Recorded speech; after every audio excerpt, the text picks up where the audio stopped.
Good morning students. आज हम हमारे यूनिट नंबर 7 का थर्ड पार्ट यहाँ पे पढ़ेंगे, जिसके अंदर आज क्या पढ़ेंगे, हम गोवा के बारे में पढ़ेंगे और गोवा के बाद पुदुचेरी के बारे में भी पढ़ेंगे। अब गोवा, ब्रिटिश तो इंडिया से चले गए, अब बचे कौन थे इंडिया में? फ्रेंच और पुर्तगीज। तो गोवा किसके पास था? पुर्तगीजों के पास था।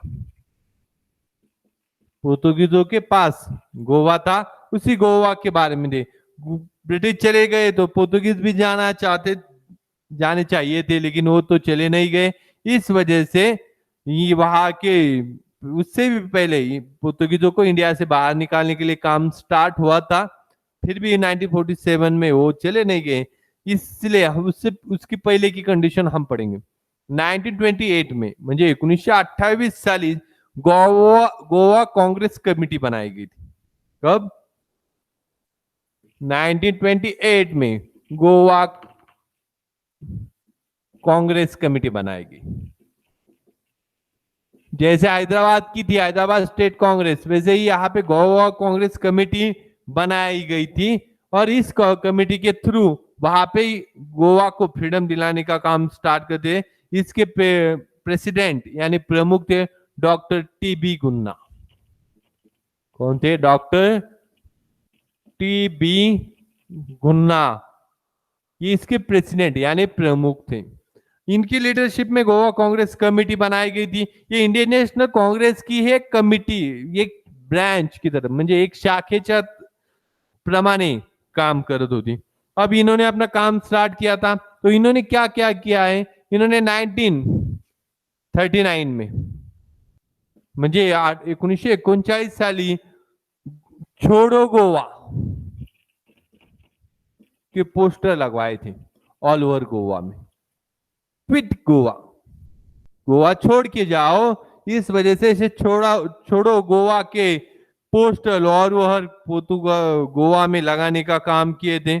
इसके सिवा संयुक्त आघाड़ी यानी यूनियन कह सकते ग्रुप था ऑर्गेनाइजेशन का, उसके प्रेसिडेंट थे फ्रांसिस मस्कार विंस। इन्होंने क्या काम किया था? इन्होंने काम किया था गोवा में फर्स्ट टाइम इंडियन फ्लॅग म्हणजे भारतीय राष्ट्रध्वज फडकवण्याचं कार्य यांनी केलेलं होतं। फ्रांसिस ने क्या है, भारतीय फ्लैग जो होता है, इंडिया का फ्लैग है तिरंगा, उसको फहराने का काम कहाँ पे किया था? इन्होंने गोवा में किया था, फ्रांसिस मस्कोविंस ने किया था। अब इसके बाद डॉक्टर राम मोहन लोहिया ने बहुत बड़ा काम किया। टी.बी. गुन्ना के बाद किसने काम किया है? डॉक्टर राम मनोहर लोहिया ने। इन्होंने 1946 में, कब? 1946 साली 1946 यानी 1946 साली उन्होंने गोवा को फ्रीडम दिलाने के लिए सविनय कायदे भंग चळवळ चालू केली।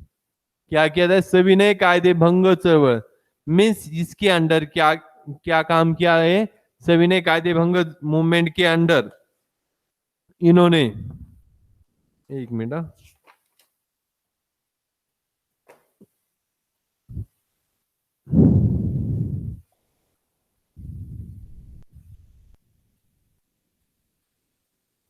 हाँ, सविनय कायदे भंग चळवळ इन्होंने स्टार्ट किए।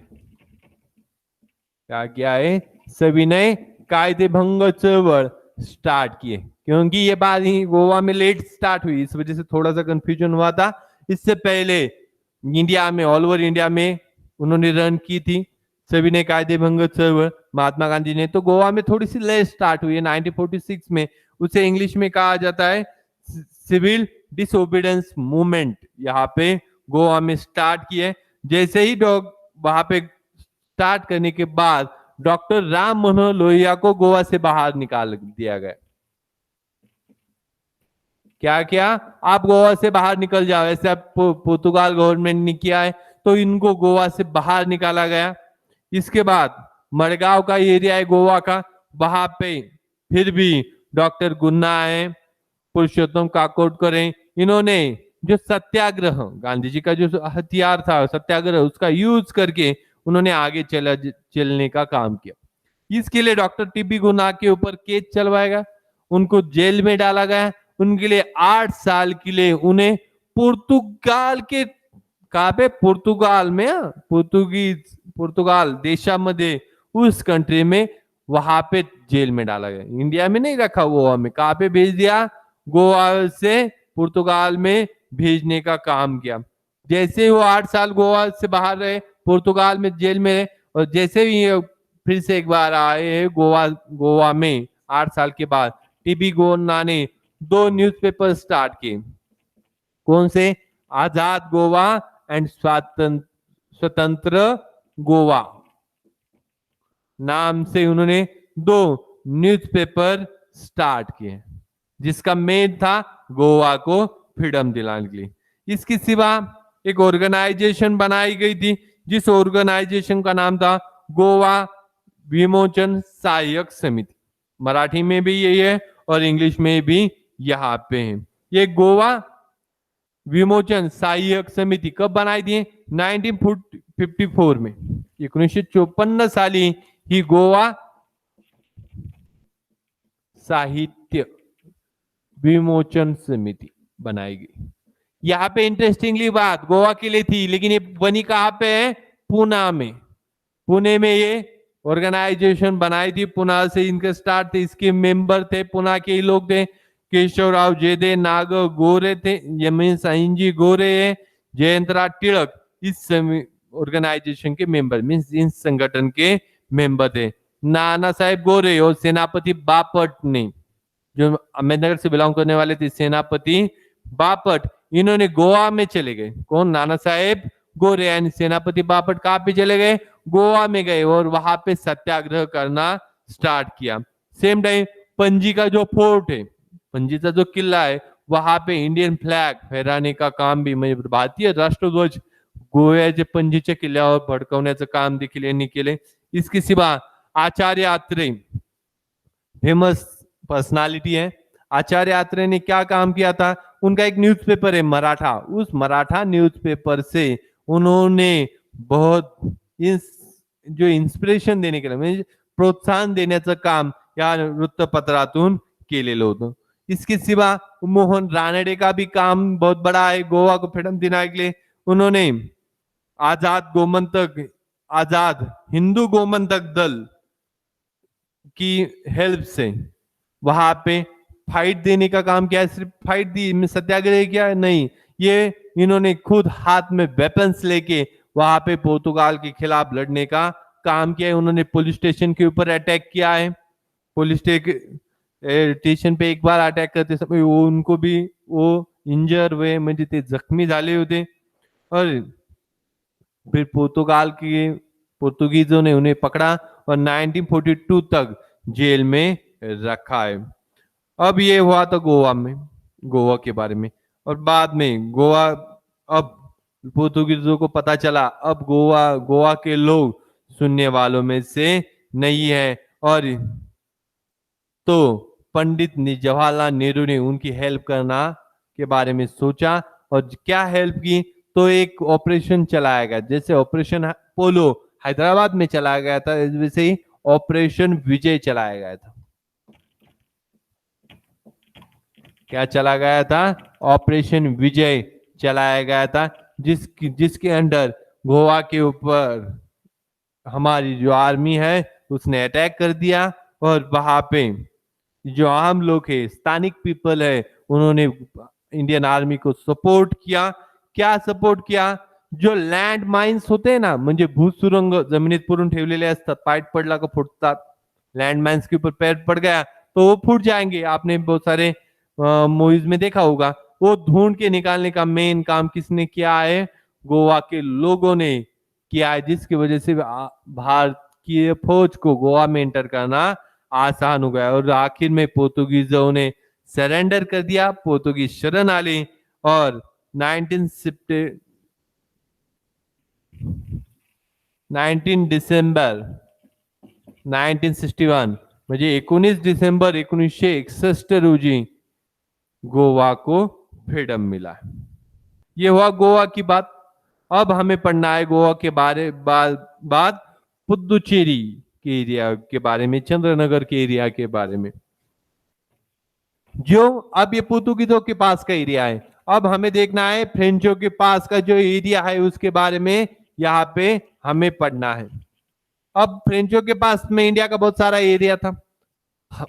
इंडियन गवर्नमेंट को या इंडियन लोगों को लगा था जैसे ही अब ब्रिटिश चले गए तो फ्रेंच को भी अकल आ जाएंगी, वो भी चले जाएंगे, लेकिन फ्रेंच लोगों को चले नहीं गए। अब यहाँ पे अब प्रॉब्लम क्रिएट हुई है, उसको फ्रीडम दिलाने के लिए काम करना पड़ रहा है। अब यहाँ पे कौन कौन से थे, तब यहाँ पे अब फ्रेंचों के पास कौन कौन सी एरिया है, तो वो हम पहले पढ़ेंगे। चंद्रनगर, माहे, कौन से, चंद्रनगर, माहे, कालिकत, चंद्रनगर, माहे, कालिकत, यानम एंड पुदुचेरी। 1 2 3 4 5 कॉलोनीज फिर भी आप फ्रेंचों की इंडिया में है। तो इसमें से मेन है चंद्रनगर और पुदुचेरी। अब भारतीय की सोच थी अब चले गए आएंगे, लेकिन चले नहीं गए। इस वजह से पुदुचेरी में जो वर्कर के एक लीडर थे उनका नाम है विसुबैया, कहा के पुदुचेरी के कामगार नेता। कौन है, विसुबैया। अब विसुबैया ने क्या काम किया है, यहाँ पे इंडिया फ्रीडम फाइट स्टार्ट करने का काम किया है। उन्होंने लोगों को साथ में लाने का काम किया है और इसके लिए और वहां पे एक आंदोलन मीन्स फ्रीडम फाइट स्टार्ट करने का काम उन्होंने किया है। और लोगों की डिमांड थी कि ये सारे एरिया कहाँ पे चले जाए, इंडिया में, लेकिन फ्रेंच गवर्नमेंट नहीं चाहती थी। उसके बाद आर्ग्यूमेंट हुए, स्ट्रगल करना पड़ा, आंदोलन डाले, उसके बाद प्रैक्टिकली एक्शन ली गई, फिर भी कुछ काम नहीं आ रहा था। फिर 1948 में, कब, 1948 में इंडियन गवर्नमेंट और फ्रेंच गवर्नमेंट में एक डिसीजन लिया गया जिसके अंडर क्या, पुदुचेरी को कहाँ पे लिया जाए, कहाँ पे डाला जाएगा, तो उन्हें वो इंडिया का पार्ट बनेगी। वही वैसी ही कंडीशन ली 1949 और 50 में चंद्रनगर के बारे में। वहां पे लोगों से वोटिंग कराया गया, लोगों की वोटिंग में वो इंडिया में जाना चाहते, ये बात क्लियर हुई, तो उसको भी चंद्रनगर को कहाँ पे इंक्लूड किया गया, तो वो इंडिया में इंक्लूड किया गया। उसके बाद 2013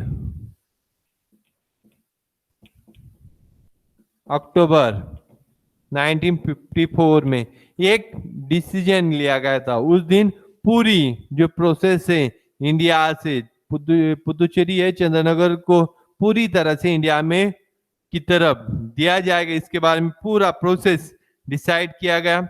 वहां पे इसके लिए वोटिंग भी लिया गया, जो असेंबलीज थी वहां पे वोटिंग लिया गया। असेंबली का भी कहना था वो इंडिया में चला जाना चाहते हैं। ये सारा हो रहा है। तो इस वजह से 1954 में क्या हुआ, पूरी ये जो 5 कॉलोनीज है ना, ये ऊपर वाली, ये इंडिया का पार्ट बनी, म्हणजे विलगीकरण कंप्लीट झालं। और विलगीकरण कंप्लीट इंडिया का पार्ट बनने के बाद, इसको टोटली कंट्रोल इंडिया के पास आने के बाद, इंडिया ने 1963 में, कब, 1963 में पुदुचेरी के लिए एक अलग से नियम बनाया। क्या बनाया पुदुचेरी को, उसको केंद्र शासित प्रदेश डिक्लेअर केलं। काय केलं, केंद्र शासित प्रदेश डिक्लेअर केलं।